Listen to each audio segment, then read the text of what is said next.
خاف زمانے میں سجین کے صوفیانہ دائرے میں ایک ایسی جگہ جو فانی آنکھوں سے اوجھل تھی، ایک عظیم اجتماع اس آسمانی شہر میں سامنے آیا جو زندہ اور آخرت کی زندگی کے درمیان سنگم پر کھڑا تھا۔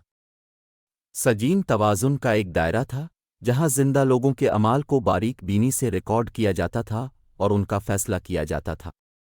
شہر کے مرکز میں ریکارڈز کا محل کھڑا تھا، ایک دوسری دنیاوی ساخت جو آسمان کی طرف پھیلی ہوئی تھی۔ اس کی چمکتی ہوئی دیواریں ہر اس روح کی کہانیوں سے مزین تھیں جو زمینی جہاز پر چلی تھی۔ یک دن سجین ایک غیر معمولی توانائی سے گونج رہا تھا۔ ایک روح آ چکی تھی، اس کا جوہر روشنی اور اندھیرے کے آمیزے سے دھڑک رہا تھا۔ ثالثوں کی کونسل، بے حد دانش مندی اور غیر جانبداری کے حامل افراد نے اس عجیب کیس کی جانچ کے لیے بلایا۔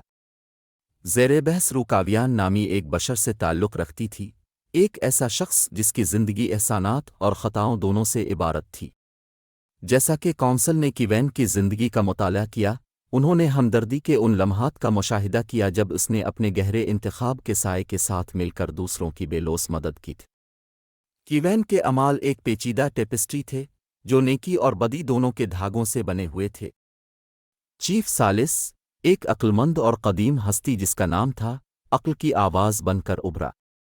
اس نے کاویان کے لیے ایک منفرد سفر کی تجویز پیش کی، اپنی روح کے تاریک پہلوؤں کو چھڑانے کی جستجو۔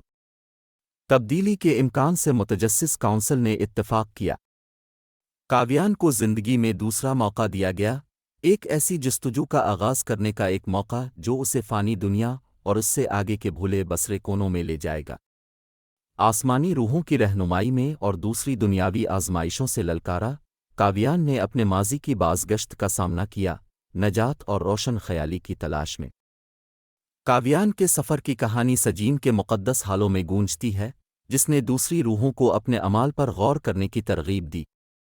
ایسا لگتا تھا کہ دائرہ خود ہی منظر عام پر آنے والی کہانی کا جواب دیتا ہے، اس کی توانائیاں ابھرتی ہوئی داستان کے جواب میں بدلتی اور ہم آہنگ ہوتی ہیں۔ جیسا کہ کاویان نے زندگی اور بعد کی زندگی کے درمیان کے دائروں میں گھومنا شروع کیا، اس کے انتخاب نے نہ صرف اس کی روح بلکہ سجین کے تانے بانے کی تقدیر کو بھی تشکیل دیا۔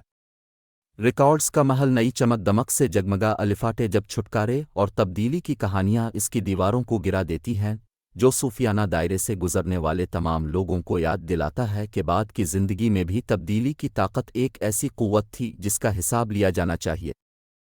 سبسکرائب کریں میرا چینل، بیل آئیکن دبائیں۔